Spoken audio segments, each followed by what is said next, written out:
Number one is the idea of control. And when you own a business, there are only so many things you can control. When you own a business, obviously you are controlling the day to day.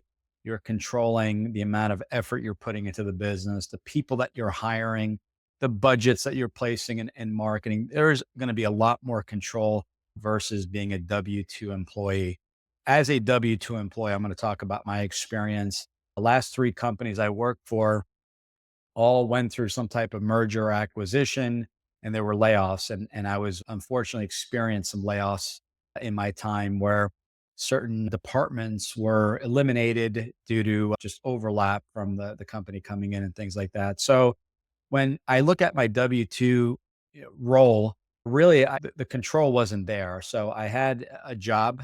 I showed up every single day. I was told the areas to cover, the products and services to sell and things like that. But my compensation was out of my control. I remember in 3 years of my last employer, every year I brought in more revenue and made less income, and that is because I can control my dedication and my work ethic, but I was not in control of what they were paying out, the commission and the comp structures and things like that.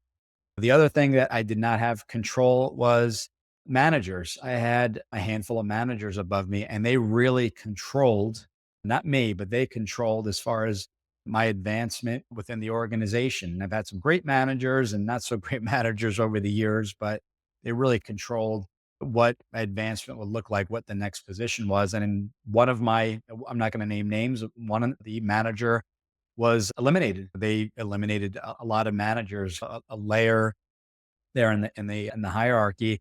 So manager I knew for several years was no longer there, and I'm now building a relationship with another manager that was new to the organization. Another thing was with retirement. I had a 401k that I always maxed 401k. There were company matches, but at the same time, I was given a list of 12 or 15, whatever the number was. We're going back over 20 years now of mutual funds and could not control obviously what mutual funds were offered to me. I got to select of those 12 to 15 mutual funds.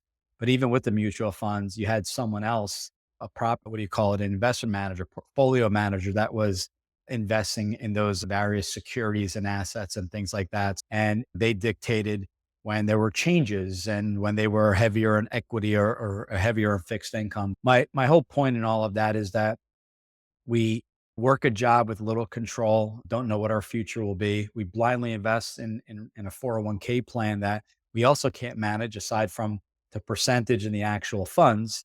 We're not managing those portfolios within those 401ks and just the advancement. Just because you are doing well and improving every year doesn't guarantee you advancement. And it was left out of your hands as far as will I get that promotion? What does that look like? Who is my manager? And some of the larger organizations, there were just multiple levels. You switch over as an employer from employee to employer in owning a franchise. Obviously, you can control a lot of things, right? I can't control the economy, but you can control effort. In my last business, we started back in '07, so going in '07, '08, we switched concentration. So we saw that things were going south in the economy. So we service businesses that were not as affected, like healthcare, dialysis, surgery centers, and things like that. And that really helped because those businesses, there was always a need. People needed the treatments and things like that. We didn't switch businesses. We just switched who our ideal customer was. And that's something you don't really plan for that. It's just something that happens, and it's something that, happened to us, and we pivoted. And we saw that again with COVID. A lot of people pivoted and went from in person to virtual meetings and things like that, just in how your service is now being offered via Zoom versus at a coffee shop or in an in-person presentations. And going back to the employee side, I forgot to mention, you're creating a safety net. So when you do potentially go through a layoff, the business is the safety net. So if you are running the business part time because you're keeping your job, it is a safety net, like an insurance policy that you have something being built that's generating income that you can step into the business at any point in time. So I forgot to mention that. But going back as a business owner, the control of you're able to put a lot more aside in retirement and really pick what is, you're not, having to pick those 12 or 15 mutual funds. There's funds, there's stock, there's real estate. There's so many various options that you can use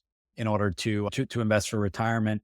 As an employee, there's a lot of people that actually use their 401ks from their previous employers to fund their franchise, which is really cool. Control is big. You can only control certain things, and that you definitely have more control in that business and following the system that the franchise opens up. Once you invest in that and pay that franchise fee, you're running the day to day there.